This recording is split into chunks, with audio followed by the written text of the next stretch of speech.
हो गया है। मुख्यमंत्री अपने मंचों से कई बार आदिवासियों को लोन दिलाने की बात कहे, लेकिन अभी तक इस दिशा में कोई कार्रवाई नहीं हो रहा। कमेटी भी बना था, तो कमेटी क्या कर रहा है? देखिए, दो चीज़ है इस पर, आपको इस चीज़ को समझना पड़ेगा। इसकी जो त्रुटियां हैं, इसकी जो खामियां हैं, इसकी जो अड़चने हैं, उसको समाप्त करना पड़ेगा। वो अड़चने क्या है? जैसे लोन हम लेते हैं तो हम मोर्गेज करते हैं, तो मोर्गेज करते हैं तो एक साइड में अगर संथाल में देखेंगे तो दो टाइप का कानून है यहाँ पे। एक है CNT भी है आदिवासियों के, और एक है SPT भी है।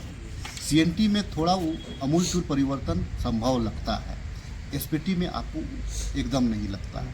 तो आप इस चीज़ को भी आपको देखना होगा कि किस प्रकार से मोर्गेज कराए। मोर्गेज कराने के लिए सरकार को एक जवाबदेही के साथ में खड़ा होना पड़ेगा। इसीलिए इसमें एक रास्ता है CNT वाले स्थान पे कि बहुत सारे कल कारखाने भी यहाँ पे बने हैं, जो CNT एक रास्ता है कि वहाँ पे ज़मीन का हस्तांतरित संभव है, लेकिन SPT में ये नहीं है। ये पहला चीज़ है।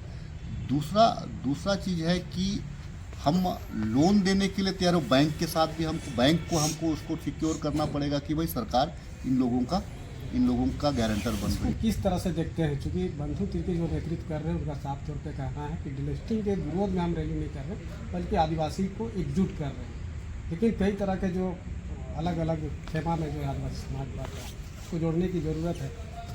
देखिए, मैं चाह रहा था कि जिस समुदाय को लेकर के भाजपा के लोग डिलिस्टिंग की बात करते हैं, देखिए अगर आप आंकड़ा देखेंगे तो झारखंड प्रदेश में 47% लोगों ने सरना लिखा, 37% लोगों ने हिंदू लिखा, और 14% लोगों ने ईसाई लिखा। अगर आप सरना की ही केवल बात करते हैं तब रिजर्वेशन आपका घटेगा, सीट आपका घटेगा। अगर आप हिंदू लिखने वाले लोग और ईसाई लिखने वाले लोगों को अगर आप उस पर डिलिस्ट करते हैं तो आपका रिजर्वेशन घटेगा। और भाजपा चाह रही है कि एन केन प्रकरण कुछ आदिवासी समुदाय के लोगों को ही आगे करके इसको गुमराह करा करके डिलिस्टिंग कराया जाए, ताकि जो झारखंड प्रदेश में जो 2026 का जो जनगणना होना है, जो परिसीमन होना है, उस परिसीमन में 28 सीट से घट करके आदिवासियों की संख्या 20 के आसपास आ जाए। वो तो भाजपा चाह रही है, और उस जाल में आदिवासियों को लड़ा करके उलझाना चाह रही है। अगर आप हिंदू लिखने वाले लोग और ईसाई लिखने वाले लोगों को अगर आप सीधे अगर माइनस कर दीजिएगा, तो खतियान उनको कैसे माइनस करिएगा? उनके बाप दादा का नाम तो मुंडा है, उरांव है, हो है, खड़िया है, संथाल है, वही लिखा हुआ है। उसको कैसे लिस्ट करिएगा उसके जात को? तो ये लोग एक दूसरे तरीका से ये करा करके जनगणना में लोग सरना ना लिखें, जनगणना में आदिवासी ना लिखें, जनगणना से किसी प्रकार इन लोगों को कम कराया जाए, ताकि हिंदू लिखने वाले 37% और ईसाई लिखने वाले 14% को अगर माइनस कर दीजिएगा तो आपका कितना नगण्य हो जाएगा। 7 से 8 सीट आएगा विधानसभा में, 2 सीट आपको लोकसभा में आएगा। तो भाजपा तो यही चाह रही है। मुझे ये बता दें आप, भाजपा के लोग सरना कोड का समर्थन करते हैं कि नहीं करते हैं, इस पे बता दें। अगर नहीं करते हैं तो मुझे ये बता दें किस वर्ण व्यवस्था में आदिवासियों का स्थान कहाँ है, इस चीज़ को करा दें। इसीलिए मैं इस शब्द का इस्तेमाल कर रहा हूँ कि आदिवासी समुदाय में विशेषता का प्रावधान है, ग्राम सभा है, पेशा है, एक इनका जगह जमीन से जन्म मृत्यु से लेकर के एक विशेष प्रावधान दिया गया है।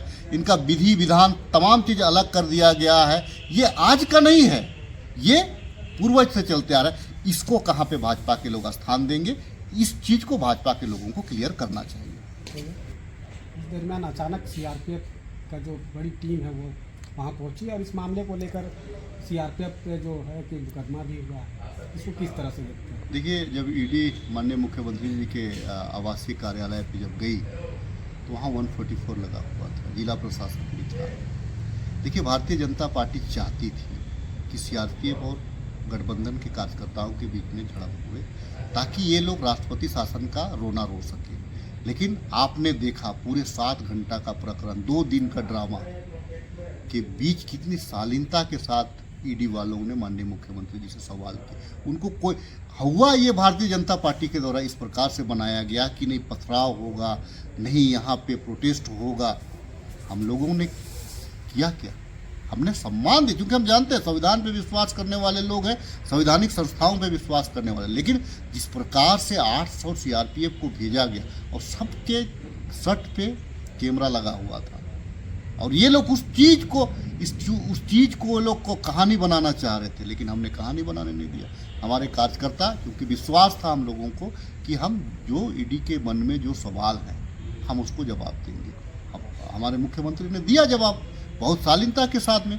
ईडी वालों को बेवजह भाजपा के लोग डरा के रखे हुए थे और सीआरपीएफ के आड़ पे राज्य का लॉ एंड ऑर्डर को खराब करना चाह रहे थे। अगर माननीय मुख्यमंत्री जी को अगर आप उलझा के रखिएगा तो राज्य का फिर क्या होगा? भाजपा के लोग एक आदिवासी मुख्यमंत्री होने को नहीं पचा पा रहे हैं, और ये लोग सोच रहे हैं कि 4 साल इतना बेहतरीन तरीका से कैसे चला रहे हैं। कोरोना काल को इतना बेहतरीन तरीका से संभाल लिए, राज्य को एक तीव्र गति से आगे बढ़ा रहे, राज्य के अनसुलझे सवालों को सुलझा रहे हैं। मैं कहना चाहता हूँ कि संवैधानिक संस्था किसी से भी पूछ सकती है, लेकिन बारंबार क्यों? आखिर उसी दिन सवाल क्लोज कर देना चाहिए था। माननीय मुख्यमंत्री जी के पास उतना बेगारी आदमी नहीं ना है कि आप जब चाहिएगा तब बुला लीजिएगा। वो भारतीय जनता पार्टी के पास उतना टाइम है, उनसे सवाल मैं तो बड़ा अचंभित रहता हूँ कि ट्वीट पहले क्यों करते हैं, मुझे ये समझ ही में नहीं आता है। और माननीय मुख्यमंत्री जी और राही गठबंधन का सरकार, हम लोग विकास और राज्य के कल्याण के बारे में हम लोग कटिबद्ध हैं, प्रतिबद्ध हैं, और हम लोग उसी दिशा में आगे बढ़ते रहेंगे। चाहे कहा जाता है ना, आप बढ़े चलो चाहे सामने कोई पहाड़ हो, हम निश्चित तौर से आगे बढ़ते चलेंगे। और हमारी जो पॉलिसीज हैं, 20 लाख अगुआ आवास, ये सुन करके ही मन को सुकून क्या नहीं मिलता है? मीडिया, मैं आपको भी पूछना चाहता हूँ, क्या सुकून नहीं मिलता है? 20 लाख गरीबों को आवास दिया जा रहा है, 40,000 करोड़ रुपया सरकार के गरीबों को सरकार दे रही। ये सब का काट भाजपा के पास में नहीं है, इसीलिए ये लोग ईडी से पहले ट्वीट कर देते हैं कि भाई किसी प्रकार से माननीय मुख्यमंत्री जी को बदनाम करो, सत्ता पे रहने वाले लोगों को चोर साबित करो, सत्ता जो चला रहे हैं उनको आप ये साबित करो कि ये देखिए। इसीलिए तो पूरा 26 सीट आदिवासी सीट को, रिजर्व सीट को जीत करके आया है। ये लोग उसी पे फोकस करना चाह रहा है, और ये लोग साबित करना चाह रहा है कि आदिवासी राज्य को नहीं चला सकता है।